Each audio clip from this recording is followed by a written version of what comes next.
Hello guys, welcome to my channel. तो अभी आपको ये हम बताने में बहुत ही खुशी महसूस कर रहे हैं कि हमारा जो चैनल है अभी ग्रोइंग कर रहा है। तो actually we have initially started with the Python programming. Now we are moving towards another programming languages like Java, then machine learning, then PHP, MySQL database. सो इस प्लेलिस्ट में या इस ट्यूटोरियल में आपको मैं डेटाबेस और माईएसक्यूएल के बारे में बताने वाला हूँ। So we'll first start with the database and MySQL introduction. पहले आपको बताता हूँ कि what is the need of database and MySQL. Need क्या है?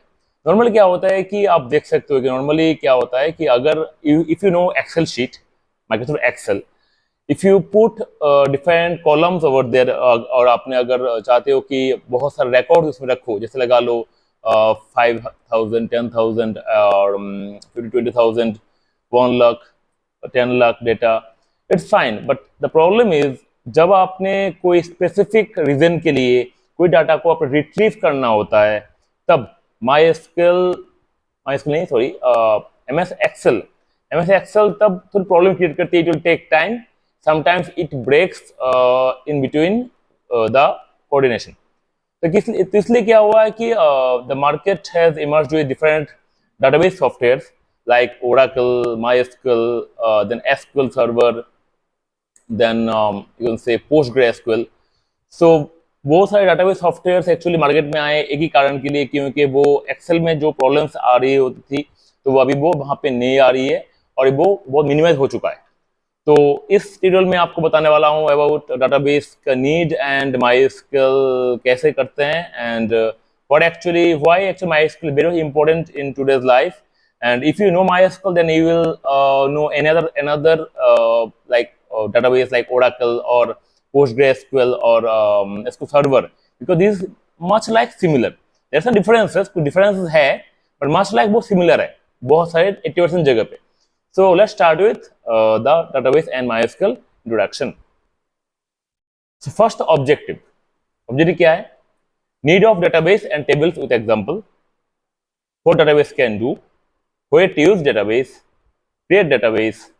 create table, primary key, insert to table, retrieve from table. ये सब कुछ है हमारे इंट्रोडक्शन ऑब्जेक्टिव में। अभी तो एक्चुअली मैं बता चुका हूँ कि डाटाबेस की नीड क्या है।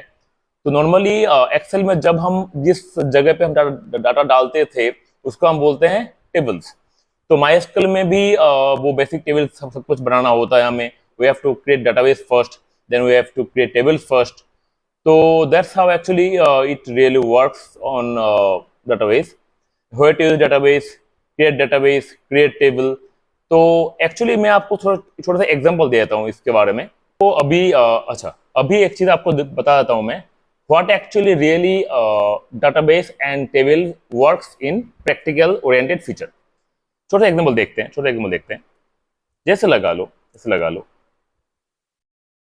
जैसे लगा लो अगर हमें किसी भी पर्सन का अगर घर का एड्रेस जानना है, सबसे पहले मुझे क्या जानना पड़ेगा?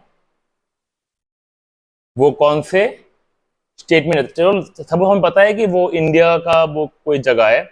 सबसे पहले हमें पता करना पड़ेगा कि वो कौन से स्टेट में रहता है, right? First we need the state. इसके बाद क्या आएगा? इसके बाद स्टेट के कौन से एरिया में है,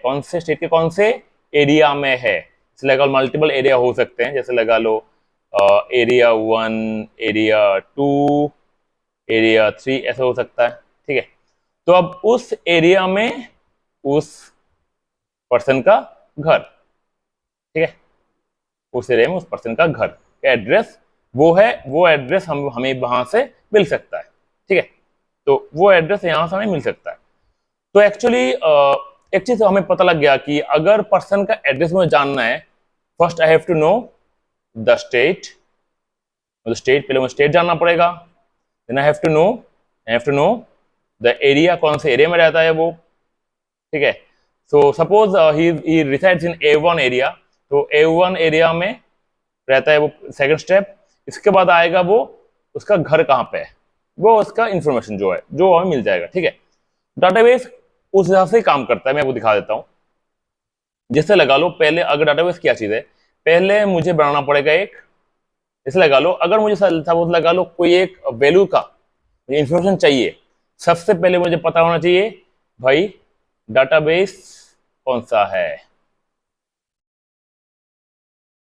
इसके बाद मुझे जानना पड़ेगा टेबल कौन सा है। जैसे लगा लो टेबल T1, टेबल T2, जैसे लगा टेबल T3, टेबल कौन सा है।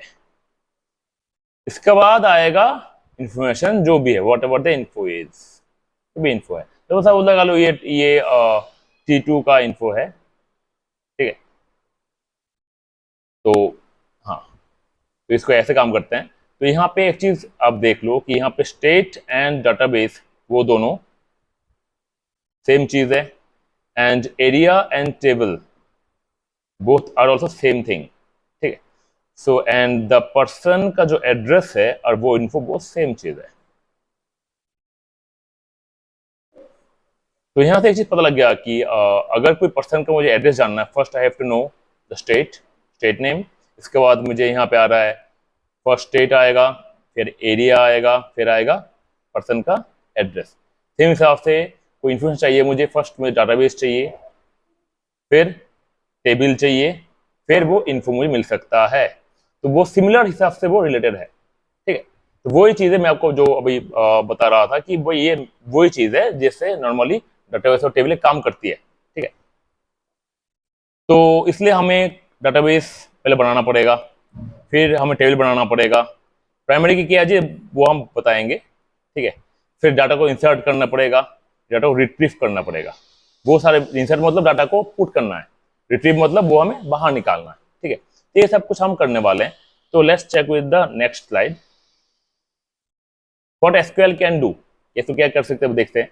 SQL can execute queries against database, SQL can retrieve data from a database. SQL can insert records in database. SQL can update records in database. Delete कर सकता है ये, create new database कर सकता है, create new table, can create stored procedure. Stored procedure क्या है, वो important topic है। वो एक kind of programming language जैसा है, पर programming language नहीं है, जहाँ पे by writing the sequence procedures we can trigger any of the queries based on certain condition। ठीक है, वो भी हम करने वाले हैं। Then we have to create we can create views क्या चीज, वो important चीज है, वो बताएंगे आपको।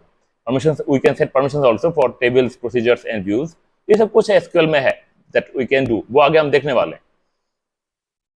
So using SQL in your website, what you can do, a RDBMS database program, जैसे लगा लो a build a website that shows data from a database we need। अगर हमने कोई वेबसाइट बनानी है तो उसमें अगर डाटाबेस चाहिए तो that we can do by using RDBMS मतलब रिलेशनल डाटाबेस मैनेजमेंट सिस्टम। ठीक है, ना व्हाट इज रिलेशन। अगर आपके पास दो से ज्यादा, एक से ज्यादा अगर टेबल हो, अगर वो आपस में कुछ रिलेटेड है, सबूत लगा लो कोई भी कॉलम नेम कॉमन है या कोई कॉलम नेम डिपेंडेंट है, दैट कॉल्ड रिलेशन। तो इसलिए जब भी कोई भी हम डाटाबेस में 3-4 टेबल या ज्यादा होते हैं, नॉर्मल ऐसे मिल जाता है कि they have relations among each other, इसलिए हम इसको रिलेशनल डाटाबेस मैनेजमेंट सिस्टम बोलते हैं। तो एक्सेस हमें पता है कि वो माइक्रोसॉफ्ट का ये प्रोडक्ट है, बट वो सा स्लो है। MySQL is better than that. तो to use server side scripting, जैसे लगा लो अगर हम सर्वर साइड स्क्रिप्टिंग मतलब PHP या ASP को प्रोग्रामिंग करनी है, वहाँ पे भी अगर हमने डाटाबेस चाहिए, we can use MySQL, other database software also. Use SQL in to get the data you want, to use HTML CSS। तो HTML CSS के थ्रू भी हम कोई भी डाटा को रिट्रीव कर सकते हैं बाय यूजिंग MySQL क्वेरीज क्या चीज है वो बताते हैं आपको। तो मैंने बताया था आपको RDBMS stands for Relational Database Management System। RDBMS is the basis of SQL and for all modern database systems such as MS SQL Server, IBM DB2, ये कुछ डिफरेंट सॉफ्टवेयर्स होते हैं।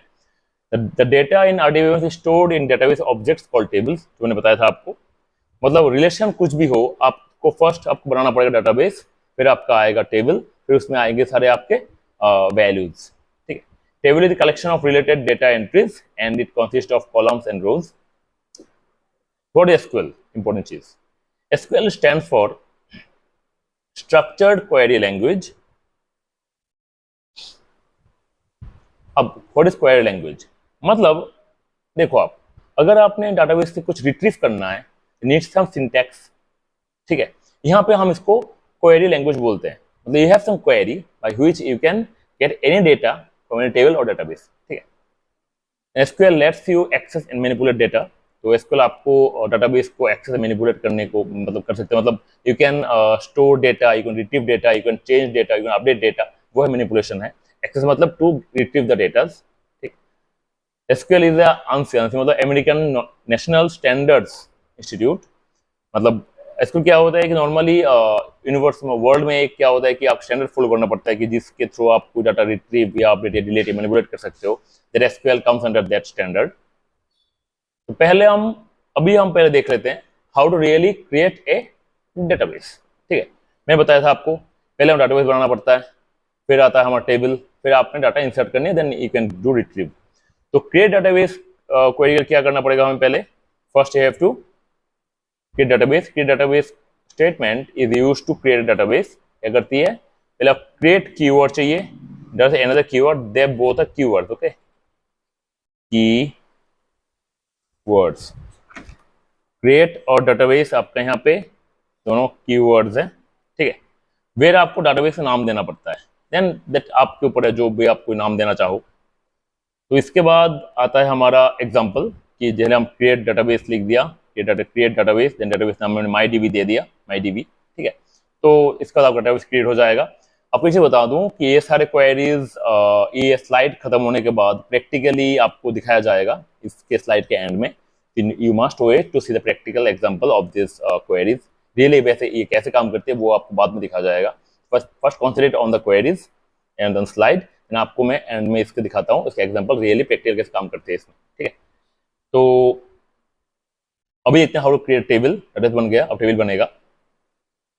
तो the creative statement is used to create a table. कह रहे हैं कि आपने क्रिएट टेबल जो है, ये क्रिएट टेबल स्टेटमेंट जो है या कीवर्ड है, ये आपको यूज करना पड़ता है टू क्रिएट टेबल।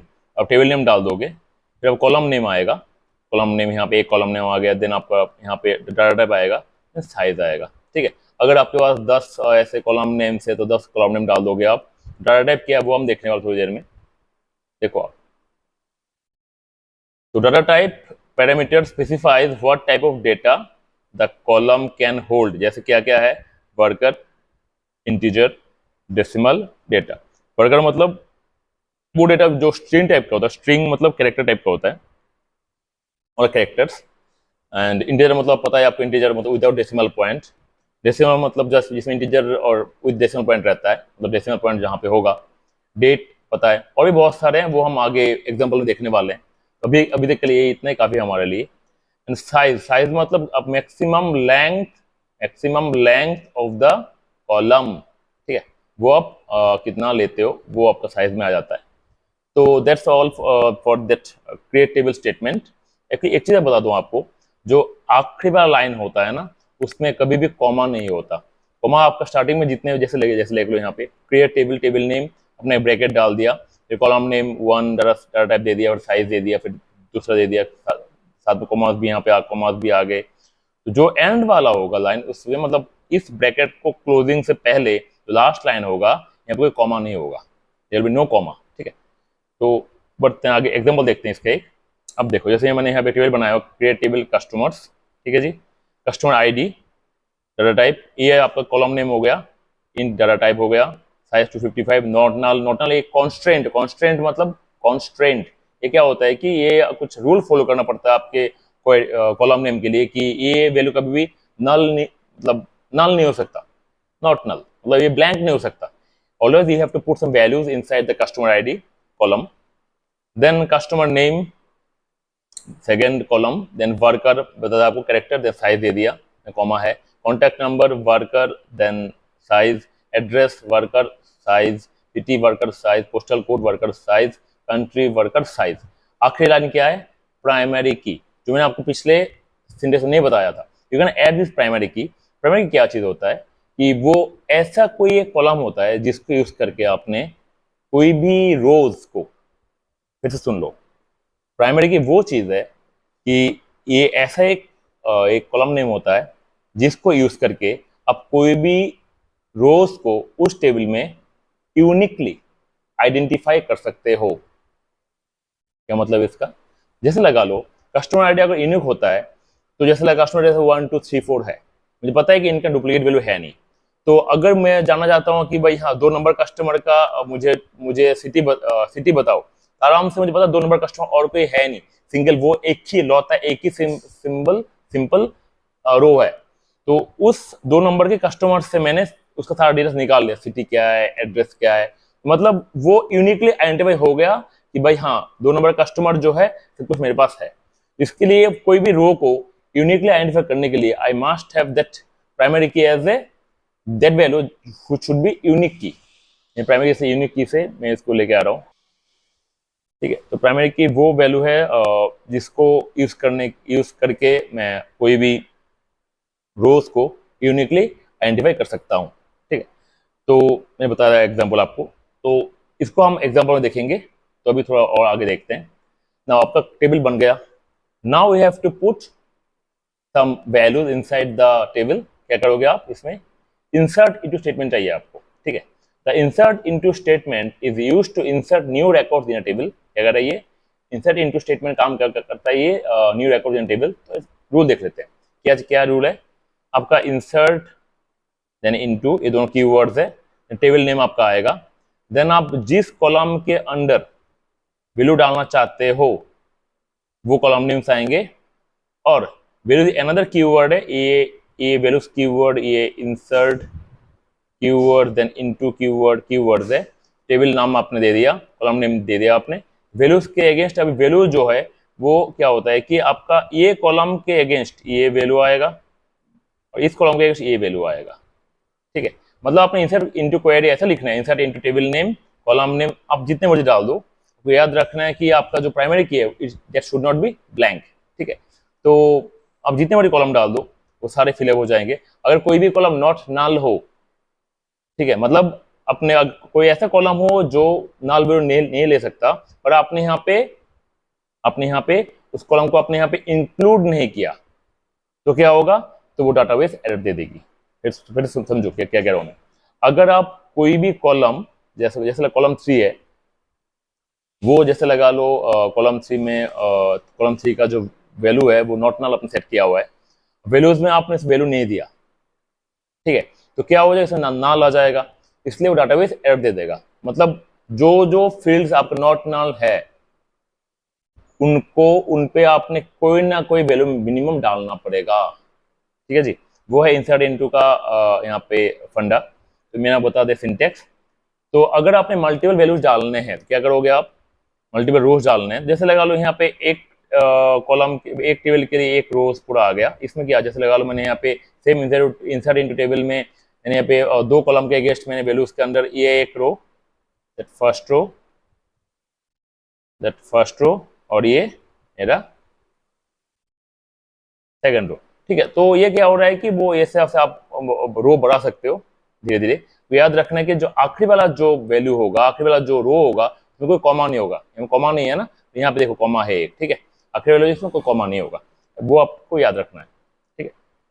सेम क्रिएटेबल में भी था, तो ये इंसर्ट इनटू का आएगा। देखो आप, मैंने आपको यहाँ पे एक चीज बताया हुआ है, एग्जाम्पल क्या लिखा हुआ है, हम इसको बाद में देखते हैं, इस पार्ट को बाद में देखते हैं, ठीक है। इस पार्ट को हम बाद में देखते हैं, पहले यहाँ पे आते हैं।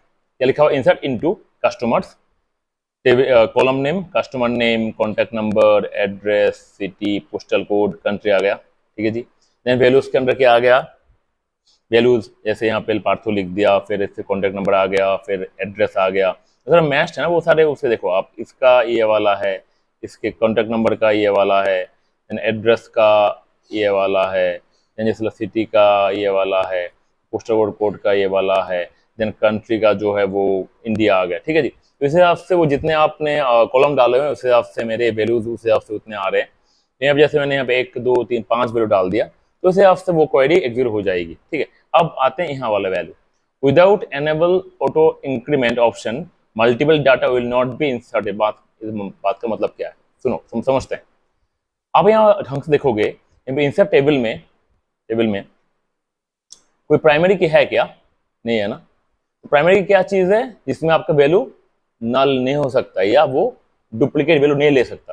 पर मैंने यहाँ पे कस्टमर आईडी नहीं लिखा ना, यहाँ पे, ठीक है। क्यों नहीं लिखा? अगर आप चाहते हो कि अपने इंसर्ट इनटू में कस्टमर आईडी प्राइमरी की को ना लिखो, तो क्या करोगे आप? उस फील्ड को आप ऑटो इंक्रीमेंट कर दोगे स्ट्रक्चर में जाके। समझो क्या कह रहा हूं?